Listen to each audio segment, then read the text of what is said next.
Culture Média sur Europe 1 jusqu'à 11h avec Thomas Hill, avec votre invité. Ce matin, Thomas, le producteur Stéphane Simon.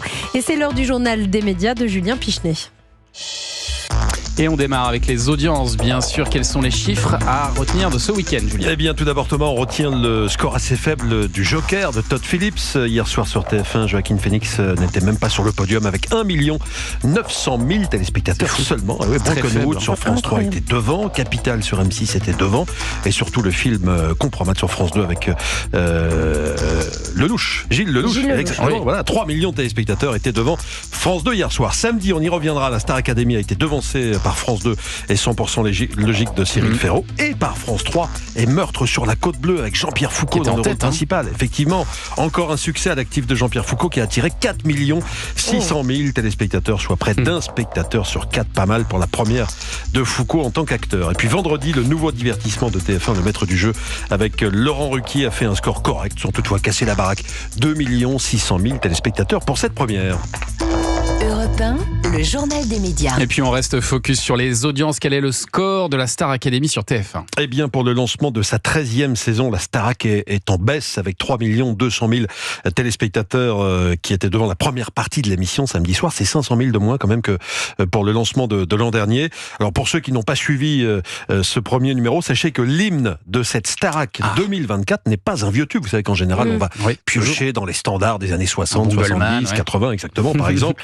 Mais là, c'est un tube de 2024. Et Thomas, vous le connaissez bien, ce tube, je crois, parce que Santa l'avait même interprété en live pour la première fois dans Culture Média. C'était le 25 mars.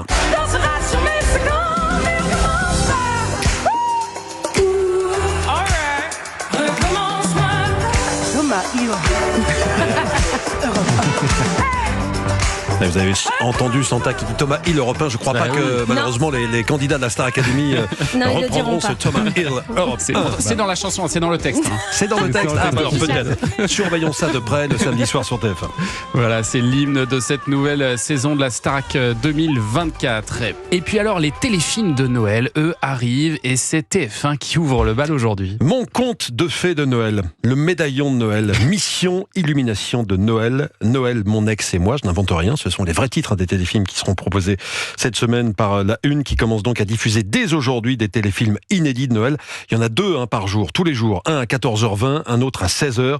Nous ne sommes que le 14 octobre, soit 71 jours de Noël. Le record est battu. Même Mariah Carey, qui est la reine de Noël, pour son titre All I Want for Christmas Is You, a fait savoir que c'était peut-être un petit peu trop tôt pour ça.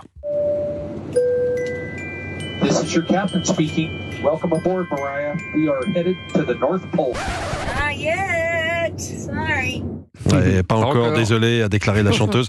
Plus sérieusement, même si les fêtes de fin d'année nous semblent encore un petit peu loin, TF1 répondrait ainsi à plusieurs demandes selon Christophe Bailly, fondateur de NPA Conseil, société d'études et de conseil. Philippe Bailly, fondateur de NPA Conseil, société d'études et de conseil sur les médias. Il y a une demande pour des programmes feel good, encore une fois, bienveillants, chaleureux, etc.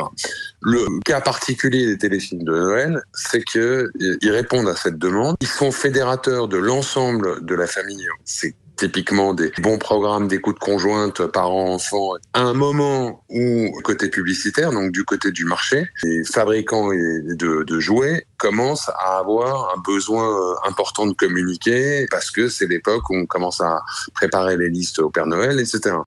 Il ne serait donc pas si tôt que ça pour programmer des téléfilms de Noël. Et si les audiences sont bonnes, peut-être que il y a des chances que les chaînes concurrentes suivent à leur tour TF1. Et puis, elles sont bonnes d'ailleurs, les audiences, à la fois en linéaire et en streaming. Et puisqu'on parle de streaming, Thomas, TF1 a publié ce week-end le bilan de la saison 4 d'HPI avec Audrey Fleurot.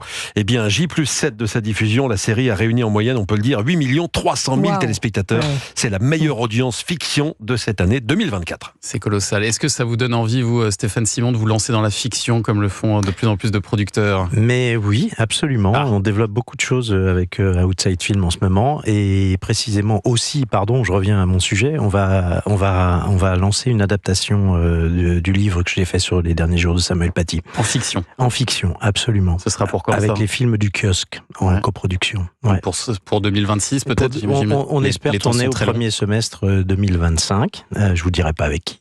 Et on espère que ce sera prêt pour le 5e anniversaire de la mort de Samuel Paty. Et ce sera pour quelle chaîne? Une manière de prolonger et de lui faire un bel hommage. Ce sera pour quelle chaîne? Ça, je vous dis pas non plus. Peut-être le groupe Canal+. Peut-être. Autre fiction, c'est France 2 cette fois-ci qui diffusera la série Dans l'ombre, adaptée du roman d'Édouard Philippe. Ce sera le 30 octobre prochain. Oui, cette série comprendra en tout 6 épisodes qui seront diffusés par Salve 2. Pour la petite histoire, en 2012, l'ancien Premier ministre, qui était à l'époque maire du Havre, s'était associé à l'un de ses collaborateurs nommé Gilles Boyer pour écrire ce roman politique. Il raconte les coulisses d'une campagne présidentielle fictive se déroulant en 2025. D'ailleurs, Édouard Philippe et Gilles Boyer ont tous les deux participé à l'écriture de la série qui a été sélectionnée, on s'en souvient, en compétition lors du festival Sérimania à Lille en mars dernier. Et puis le 25 octobre, nous recevrons d'ailleurs Melville Poupeau qui incarnera dans la série Paul Francoeur, candidat venant de remporter les primaires de son parti qui se lance dans cette campagne présidentielle mouvementée. On aura l'occasion d'en reparler avec lui. Et puis côté sport, DAZN baisse une fois de plus ses tarifs. Et la plateforme tente le tout pour le tout. Selon notre journaliste Sacha Nokovic pour l'équipe, DAZN va lancer la semaine prochaine une offre spéciale. Alors, pour 29,99 € par mois, il sera possible de partager son abonnement avec un proche, un ami, puisque cette offre va permettre 2 connexions simultanées. Bon, pour DAZN, cette opération séduction a évidemment pour but de faire remonter les chiffres. Toujours selon l'équipe, la plateforme ne compterait que 500 000 abonnés depuis son lancement. Un nombre qui est encore très très loin des 1 500 000 attendus. Cette nouvelle promotion devrait donc relancer peut-être les demandes d'abonnement. D'autant plus qu'un match qu'on peut qualifier d'inratable approche, le fameux OM-PSG.